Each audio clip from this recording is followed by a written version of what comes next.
Сәлем достар, бүгін 125-ші сабақты өтетін боламыз. Каналымызға міндетті түрде подписаться батырмасын басып, жазылып алыңыздар. Сіздер үшін пайдалы басқа да сабақтар шығып отырады. Сөз және оның құрамы. 26-шы жаттығу, мәтінді түсініп оқы. Елтаңба мен ту туралы аңыз. Сонау ерте заманда бүгінгі қазақ елінің төрінде ай мүйізді аққу қанатты қос пырақ өмір сүріпті. Сол қос пырақты мінген ерлер дүниені шарлапты. Көп уақыт өткен соң отан оттан да ыстық деп олар туған еліне қайтып оралыпты. Сонда қос пырақтың алдынан қалқиған қыран шығып, «Иә, не көрдіңдер, не түйдіңдер?» депті. Сонда қос пырақ, «Көргенімізді айтсақ көп сөз, түйгенімізді айтсақ әркімнің өз жері жұмақ екен» депті. Туған жер тұғырын, туған ел қыдырын деп қостапты қыран. Шаңырағымызды өз еліміздің төріне тігуге бел байладық дейді қос пырақ.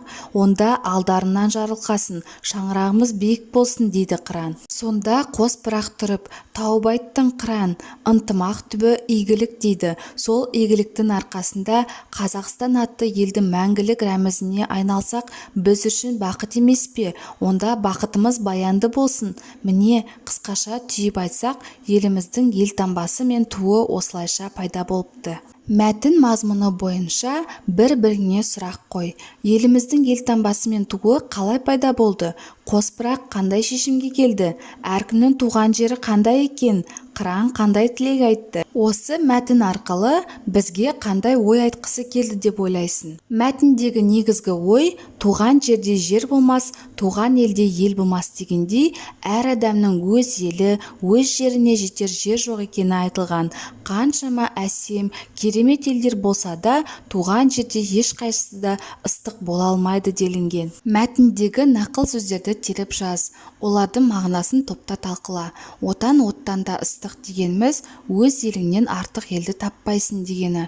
Туған жер тұғырын, туған ел қыдырын дегеніміз адам өз туған жерінде тұғыры биік болып, үлкен қолдауға ие болады. Туған ел қыдырын дегені құт береке келіп, жүрегінде тыныштық орнайды. Ынтымақ түбі игілік дегеніміз ауыз біршілік болып, тату-тәтті өмір сүрудің артында көп жақсылық келетіні айтылған. Көне, пырақ, айбар, игілік сөздерінің мағынасын түсіндірме сөздіктен қара. Пырақ қанатты ат, айбар, айбат, айбын, игілік, игі іс, жақсылық дегенді білдіреді. Мәтіндегі қарамен берілген сөздерді сөз құрамына талда. Заманда, түбірі заман, да, жалғау. Ерлер, түбірі ер, лер, жалғау.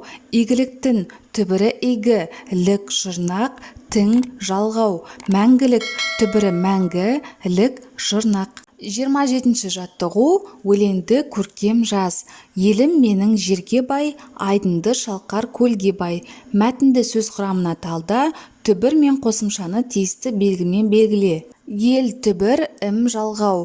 Мен түбір, ін жалғау. Жер түбір, ге жалғау. Бай түбір сөз. Айдынды, айдын түбір, ды жұрнақ. Шалқар түбір сөз. Көл түбір, ге жалғау. Бай түбір сөз. 28-ші жаттығу, сөздерді оқы. Түбірін тап. Бірлік, суат, желсіз, білім, сауатты, кішілік, балалық, көрме, ақылды, ойыншық, темірші сөздері берілген. Жұрнақтар сөз мағынасын қалай өзгерткенін түсіндір.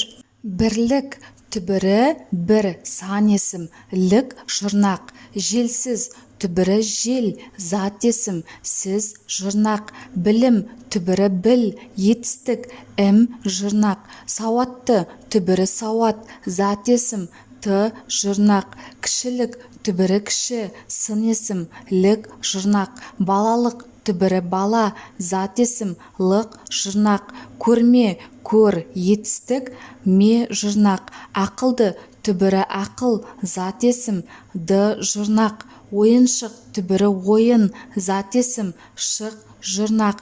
Темірші түбірі темір, ші, жұрнақ. Жұрнақ жылғану арқылы жаңа сөздер пайда болды. 29-ші жаттығу, сөздерді сөз құрамына талдап кестеге түсір. Жүзгішті, көлшік, достықпен мектепте сөздері берілген. Жүзгішті түбірі жүз, гіш, жұрнақ. ті жалғау, көлшік, түбірі көл, шік, жұрнақ, достықпен, дос, түбірі тық, жұрнақ, пен, жалғау, мектепте, мектеп, түбір, те, жалғау. Шығармашылық үзіліс, 30-шы жаттығу, соңғы сөздердің мағынасына қарай өлең құрастыр. Жүгіріп барып торғайды, балалар оны қорғайды. Біз олармен ойнаймыз, сүйкімді деп ойлаймыз. Осымен біздің сабағымыз аяқталды. Каналымыз пайдалы болған болса, лайк басып тіркеліп қойыңыздар. Жаңа видеолар сізге бірінші болып көрінеді.